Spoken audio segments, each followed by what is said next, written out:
Bem-vindos a mais um Artística Divertido, canal do YouTube. Hoje a gente vai falar então o que é alegoria. É isso que vocês podem encontrar muito em livros, por exemplo, falando de uma pintura. Essa pintura tem aqui uma imagem que representa a alegoria da virtude, a alegoria da fé, a alegoria de não sei o que. E que aparece também muito em literatura. Então, basicamente, de uma forma muito resumida, a alegoria, então, seria algo que tem um significado mais superficial e um significado mais profundo. Então, basicamente, a gente poderia pensar nisso que eu falei, é a alegoria da fé, da virtude, do conhecimento. Ou ainda mais simples, a gente pode pensar naquela figura que muitos advogados, inclusive, têm nas suas mesinhas, e que é um símbolo usado em muitos países, né?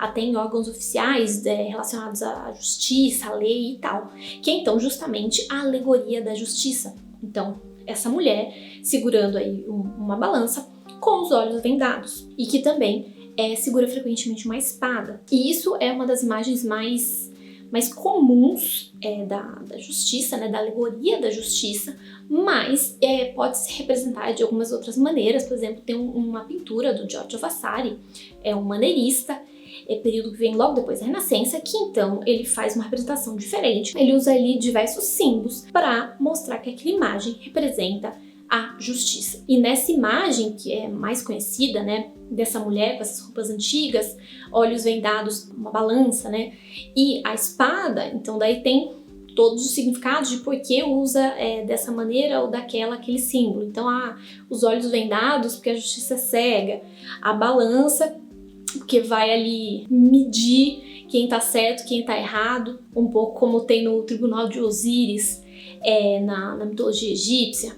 Então, tem um porquê desses diversos elementos contribuírem para que essa figura seja essa figura aí.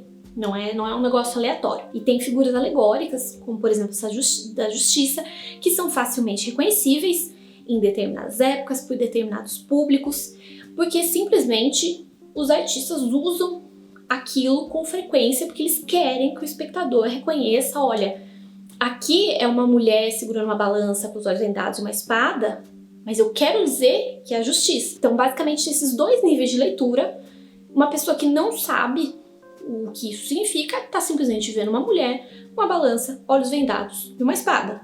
Mas alguém que tem o conhecimento, né, já viu antes, sabe por algum motivo, sabe que aquilo então, além de ser o que é só aparentemente uma mulher segurando isso aquilo, é então uma personificação da justiça, então colocando uma ideia abstrata como se ela fosse uma pessoa. Então vão ter as alegorias aí mais diversas, alegoria do conhecimento, alegoria da caridade, alegoria disso, alegoria daquilo. Dessas figuras, então, essas ideias abstratas que vão ser personificadas, colocado como se fosse uma pessoa. Então a gente pode pensar assim, pera, se a justiça fosse uma pessoa, como ela seria? É mais ou menos isso. E você tem isso também em literatura. Então, por exemplo, a gente tem na Divina Comédia do Dante, né? Aquela obra super famosa. Ele é guiado, então, em sua viagem pelo inferno e purgatório, pelo Virgílio.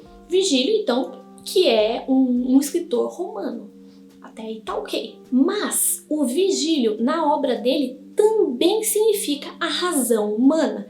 Então, a gente tem essa leitura mais superficial. O Virgílio é o escritor romano. E essa leitura mais profunda, né, algo próximo da metáfora, então ele significa, nesse caso, essa razão humana. E representa aí também a faculdade humana da razão. Representa a razão humana. Enquanto que a Beatriz, que era amada aí do Dante, que morreu e tarará, que guia ele pelo céu, ela representa tanto a Beatriz, essa criatura que realmente existiu, quanto o conceito de revelação divina. Então, só um pequeno exemplo de como isso pode funcionar. Então, tem essa leitura mais superficial e uma leitura mais profunda, dependendo de diversos elementos, de diversos símbolos, sobretudo nas artes visuais. Mas isso pode ser usado não só nas artes visuais, a gente tem, por exemplo, também na literatura, e a gente tem isso desde a antiguidade.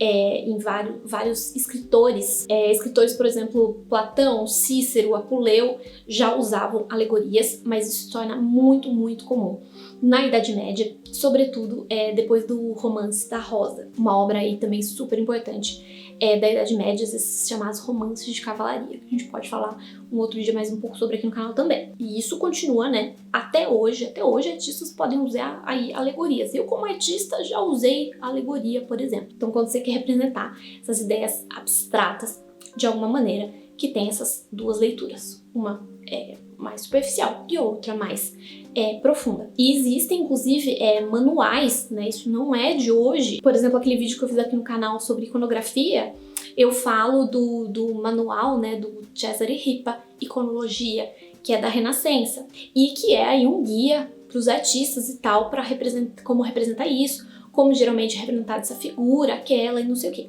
Então, até hoje existe esse tipo de obra, né, esse tipo de livro que você pode consultar e tipo, tá, pera, se eu vejo uma imagem assim, o que é isso? Ou como eu represento a noção, por exemplo, de conhecimento, como geralmente é representado, como foi representado através da história da arte, da história da literatura. E na literatura, a alegoria, por exemplo, pode ser uma fábula, pode ser uma parábola, são exemplos de alegorias também. A gente tem, por exemplo, mais recente, do século XX, por exemplo, a obra do Orwell, né, Revolução dos Bichos, que é aí uma alegoria política.